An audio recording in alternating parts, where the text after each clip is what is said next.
Good morning दोस्तों, नमस्कार।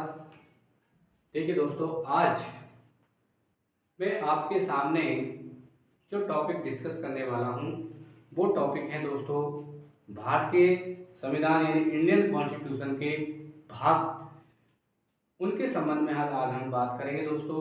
भारतीय संविधान में कुल कितने भाग हैं, कितने अनुच्छेद हैं, कितनी अनुसूचियां हैं और किस भाग में किस किसके संबंध में प्रावधान है, इनके संबंध में आज हम बात करने वाले हैं दोस्तों।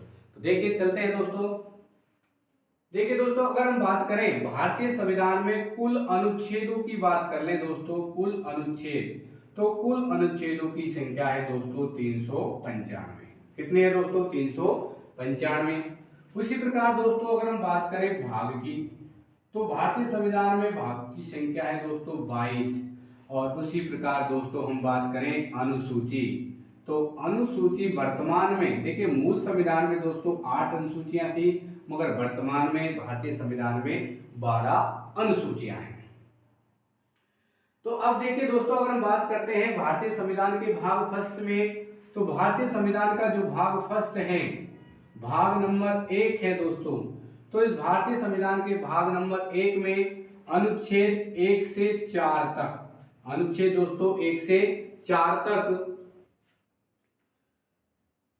भारत व उसके संघ राज्य क्षेत्रों का उल्लेख है, उसके संघ राज्य क्षेत्रों का उल्लेख है दोस्तों। ठीक है दोस्तों, भारत व उसके संघ राज्य क्षेत्र, इनका उल्लेख भारतीय संविधान के भाग फर्स्ट में अनुच्छेद 1 से 4 तक किया गया है। वर्तमान की अगर हम बात करें दोस्तों, तो वर्तमान में भारत में हमारा जो भारत है, संपूर्ण भारत, उसमें 28 राज्य और दोस्तों 8 केंद्र शासित प्रदेश हैं, यानी कि 8 यूनियन टेरिटरी हैं दोस्तों। 28 राज्य और 8 केंद्र शासित प्रदेश। देखिए दोस्तों, भारतीय संविधान के भाग 1 के अनुच्छेद 1 की अनुसूची 1 में दोस्तों लिखा हुआ है, India that is Bharat union of the state, यानी कि इंडिया जो कि भारत है वो राज्यों का संघ है। इसका अर्थ मतलब, अर्थात इसका मतलब यह है दोस्तों कि भारत संघ जो है वो स्वयं में एक संघ है और भारत संघ के द्वारा राज्यों का निर्माण किया गया है, न कि राज्यों से भारत संघ का निर्माण किया गया है।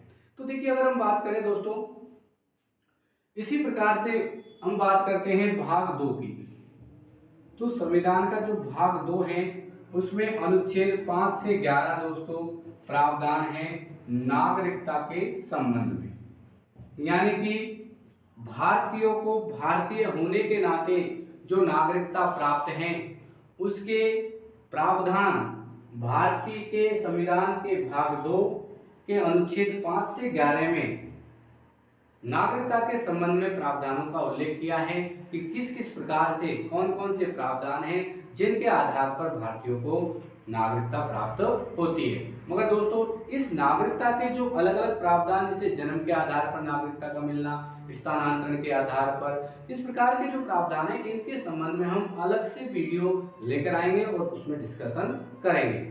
आगे हम देखिए दोस्तों, बात करें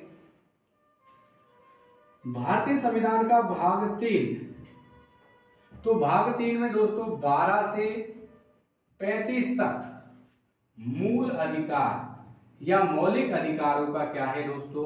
उल्लेख। इसका उल्लेख है दोस्तों भाग 3 में 12 से 35, अनुच्छेद 12 से 35 मौलिक अधिकारों का उल्लेख किया गया है।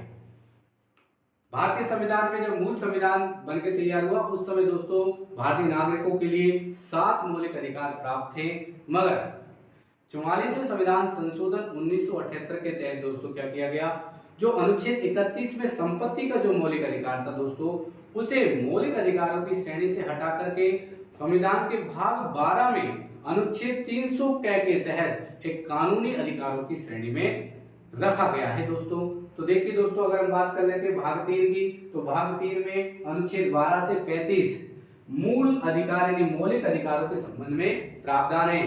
देखिए दोस्तों, मौलिक अधिकारों का जो प्रावधान है वो भारतीय संविधान में अमेरिका के संविधान से अनुग्रहित किया गया है दोस्तों, यानी कि भारतीय संविधान में हमने अमेरिका के संविधान से उसको ग्रहण किया है।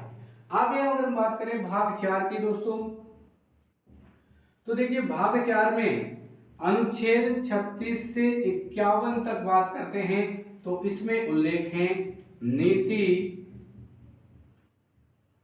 निर्देशक तत्वों का। अब देखिए दोस्तों, नीति निर्देशक जो तत्व हैं इनका जो नाम है इसी से स्पष्ट हो जाता है। नीति का मतलब होता है दोस्तों नियम, यानी नियम बनाना, कानून बनाना।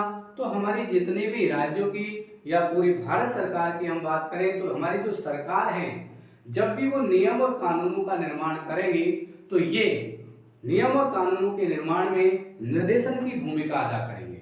ठीक है दोस्तों, तो ये जो नीति निर्देशक तत्व हैं सरकार के लिए कानूनों के संबंध में, नियमों के संबंध में निर्देशन की भूमिका अदा करते हैं। दूसरी बात अगर हम बात करें, देखिए दोस्तों, नीति निर्देशक तत्वों का जो मूल उद्देश्य था वो किस वजह से भारतीय संविधान में इनको समाहित किया गया। देखिए दोस्तों, ये ज्यादा से ज्यादा नीति निर्देशक तत्व किसी राज्य को क्या बनाएंगे दोस्तों, ज्यादा से ज्यादा लोक कल्याणकारी बनाने का कार्य करते हैं। तो उपलब्ध संसाधनों के आधार पर हमारी जो सरकारें हैं वो कहीं न कहीं हमारा जो राज्य है ज्यादा से ज्यादा, अधिक से अधिक लोगों के कल्याण का कार्य करता है। आगे देखिए बात करते हैं दोस्तों भाग 5 की। भाग 5 नहीं दोस्तों, आगे हम बात करें, देखिए भारतीय संविधान में एक संशोधन किया गया 42वां संविधान संशोधन, 42वां संविधान संशोधन 1976 में। देखिए दोस्तों, मूल संविधान की अगर बात करें तो मूल संविधान में कहीं पर भी मूल कर्तव्यों का उल्लेख नहीं था। तो हमने देखिए दोस्तों 42वां संविधान संशोधन किया गया संविधान में, और 42वें संविधान संशोधन 1976 के तहत भारतीय संविधान के भाग 4 में, भारतीय संविधान के दोस्तों भाग 4 में हमने जोड़ा खंड के, क्या जोड़ा दोस्तों, भारतीय संविधान के भाग 4 में खंड के जोड़ा गया। और देखिए दोस्तों, एक कमेटी का गठन किया गया स्वर्ण सिंह समिति, और स्वर्ण सिंह समिति की सिफारिश पर ही दोस्तों भारतीय संविधान में मूल कर्तव्यों को जोड़ा गया था। भारतीय संविधान में मूल कर्तव्यों को जोड़ा गया था। तो देखिए दोस्तों, भारतीय संविधान के भाग 4 के अनुच्छेद 51 के में, तो देखिए दोस्तों, जो स्वर्ण सिंह समिति थी उसने 8 मौलिक अधिकारों की सिफारिश की थी, मूल कर्तव्यों की सिफारिश की थी। कितने मूल कर्तव्यों की दोस्तों, 8 मूल कर्तव्यों की सिफारिश की थी। और स्वर्ण सिंह समिति की सिफारिश के आधार पर एक भारतीय संविधान में 10 मूल कर्तव्यों को जोड़ा गया। तो मूल संविधान में किसी भी प्रकार के मूल कर्तव्य समाहित नहीं थे। अगर मूल संविधान में आपसे पूछा जाए कि कितने मूल कर्तव्य थे तो एक भी मूल कर्तव्य भारतीय संविधान में उनका उल्लेख नहीं था। मगर 42वें संविधान संशोधन 1976 के तहत स्वर्ण सिंह समिति की सिफारिश पर भारतीय संविधान में 10 मूल कर्तव्य जोड़े गए। तो अगर हम बात कर लें संविधान का भाग 4 के अनुच्छेद 51 के तहत स्वर्ण सिंह समिति की सिफारिश पर मूल कर्तव्यों का क्या किया गया दोस्तों, प्रावधान। तो भाग 4 के में इसका उल्लेख है दोस्तों, भाग 4 के में मूल कर्तव्यों का उल्लेख किया गया है। आगे दोस्तों हम बात करें भाग 5 की। तो भाग 5 की अगर हम बात करते हैं तो भाग 5 में अनुच्छेद 52 से अनुच्छेद 151 तक, अनुच्छेद 52 से अनुच्छेद 151 तक दोस्तों संघ सरकार के बारे में प्रावधान किया गया है, संघ सरकार का उल्लेख किया गया है, संघ सरकार के बारे में प्रावधान अनुच्छेद 52 से 151 भाग 5। तो आपसे अगर पूछा जाए कि संघ सरकार का उल्लेख भारतीय संविधान के किस भाग में है, तो दोस्तों वो है भारतीय संविधान का भाग 5। इसी प्रकार से अगर हम बात करते हैं तो देखिए भारतीय संविधान का भाग 6, भारतीय संविधान का भाग 6 अनुच्छेद 152 से 237, अनुच्छेद 152 से 237 तक राज्य सरकार के संबंध में प्रावधान है। किसके संबंध में प्रावधान है दोस्तों? राज्य सरकारों के संबंध में प्रावधान किया गया है। तो देखिए दोस्तों, हमने देखा कि भाग 5 में तो संघ सरकार, अनुच्छेद अगर हम बात करें अनुच्छेद 52 से 151, उसी प्रकार भाग 6 में अनुच्छेद 152 से लगा के अनुच्छेद 237 तक दोस्तों राज्य सरकार के बारे में उल्लेख किया गया है। आगे देखिए दोस्तों, हम बात करते हैं भाग 7 की। आगे हम बात करें संविधान के अनुच्छेदों में, संविधान के भागों में भाग 7 की। तो भाग जो 7 है अनुच्छेद संविधान का भाग 7, संविधान का जो भाग 7 है इसमें अनुच्छेद 238 के तहत देखिए दोस्तों, पहले हमारे जो राज्य हुआ करते थे उनकी रैंकिंग, यानी कि रैंकिंग की अगर बात करें तो जैसे 20 श्रेणी के जो राज्य थे, तो 20 श्रेणी के राज्यों के संबंध में जो भारतीय संविधान में उल्लेख था, जो प्रावधान थे, उनको पूरी तरह से उनका निरसन यानी समापन, उनका विलोपन कर दिया गया। देख लीजिए, अगर बात करें अनुच्छेद 238 की, तो इसमें लिखा हुआ है दोस्तों 20 श्रेणी के राज्यों के संबंध में प्रावधानों का निरसन व विलोपन। ठीक है दोस्तों, 20 श्रेणी के राज्यों के संबंध में जो प्रावधान भाग 7 अनुच्छेद 238 में जो है उनका पूरी तरह से निरसन व विलोपन किया जा चुका है। 20 श्रेणी के राज्य, देखिए दोस्तों हमारे संविधान में किया गया 7वां संविधान संशोधन 1956। तो देखिए दोस्तों 7वें संविधान संशोधन 1956 के तहत हमने 20 श्रेणी के जो राज्य थे उनके जो प्रावधान थे उनको समाप्त कर दिया गया। 20 श्रेणी के राज्यों के प्रावधान उनको समाप्त करके उनका पूरी तरह से विलोपन कर दिया गया। आगे हम बात करते हैं भाग 8 की। भारतीय संविधान के भाग 8 में देखिए दोस्तों अनुच्छेद 239 से 242 तक संघ शासित यानी कि यूनियन टेरिटरीज के संबंध में प्रावधान है। इनके संबंध में प्रावधान है दोस्तों, भाग 8 में संघ शासित प्रदेशों के संबंध में प्रावधान है। आगे अगर हम बात करें दोस्तों भाग 9, तो भाग 9 में देखिए अनुच्छेद 243 ए से 243 ओ तक पंचायतों के संबंध में प्रावधान किया गया है। पंचायतों के संबंध में प्रावधान किया गया है। अब देखिए भारतीय संविधान का जो भाग 9 था दोस्तों, उसमें खंड के जोड़ा गया और भारतीय संविधान के भाग 9 में खंड के दोस्तों 74वें संविधान संशोधन 1993 के तहत जोड़ा गया। और यहाँ पर देखिए दोस्तों अनुच्छेद 243 से अनुच्छेद 243 ZG तक नगर निकायों के संबंध में प्रावधान है। नगर निकायों के संबंध में प्रावधान।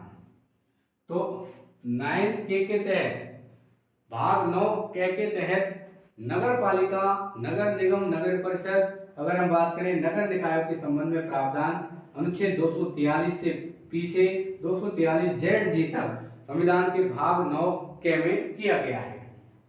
उसी प्रकार दोस्तों भाग 9 में ही हमने 97वें संविधान संशोधन 2012 के तहत संविधान के भाग 9 में खंड ख जोड़ा गया और खंड ख यानी 9ख के तहत अनुच्छेद 243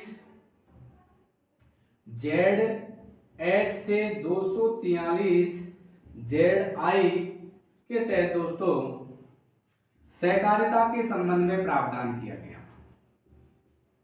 किसके संबंध में दोस्तों? सहकारिता के संबंध में प्रावधान किया गया। आगे अगर हम बात करें दोस्तों भारतीय संविधान का भाग 10, तो भाग 10 की अगर हम बात करते हैं तो अनुच्छेद 244 में दोस्तों जो एससी और एसटी के जो क्षेत्र हैं, एसटी एससी जो समुदाय हैं उससे संबंधित जो क्षेत्र हैं उनके संबंध में प्रावधान किया गया है भारतीय संविधान के भाग 10 में अनुच्छेद 244 के तहत। आगे अगर हम बात करते हैं भाग 11 की, तो अनुच्छेद 245 से 263 तक, अनुच्छेद 245 से 263 तक संघ या फिर हम कह सकते हैं केंद्र व राज्यों के मध्य संबंध, राज्यों के मध्य संबंध। देखिए भाग 11 में संविधान के भाग 11 में अनुच्छेद 245 से 263 तक संघ और राज्यों के मध्य क्या संबंध है उसके बारे में भारतीय संविधान में उल्लेख किया गया है। और इसके संबंध में भी अगर देखा जाए तो संघ और राज्यों के मध्य शक्ति संतुलन के लिए रणजीत सिंह सरकारिया की अध्यक्षता में 1983 में एक आयोग का गठन किया गया जो कि सरकारिया आयोग के नाम से प्रसिद्ध है, जिसका संबंध केंद्र और राज्यों के बीच शक्ति संतुलन स्थापित करने से था। ये क्वेश्चन कई बार पूछा जाता है कि सरकारी आयोग का संबंध किससे है, तो केंद्र और राज्यों के मध्य संबंध से है दोस्तों। आगे हम बात करते हैं। देखिए दोस्तों अगर हम आगे देखिए दोस्तों भाग 11, इसके बाद हम जो अगला वीडियो है उसमें हम इसके बाद के जो भारतीय संविधान के भाग हैं यानी कि 12 से लगाकर 22 तक उसके संबंध में डिस्कस करेंगे, क्योंकि अगर हम इसमें डिस्कस करते हैं तो दोस्तों ये वीडियो थोड़ा लंबा हो जाएगा। इसलिए आपको ये जो हमारे भारतीय संविधान के जो भाग हैं इसके संबंध में आपके को वीडियो अच्छा लगा हो तो वीडियो को शेयर करें और सब्सक्राइब करें। Thank you.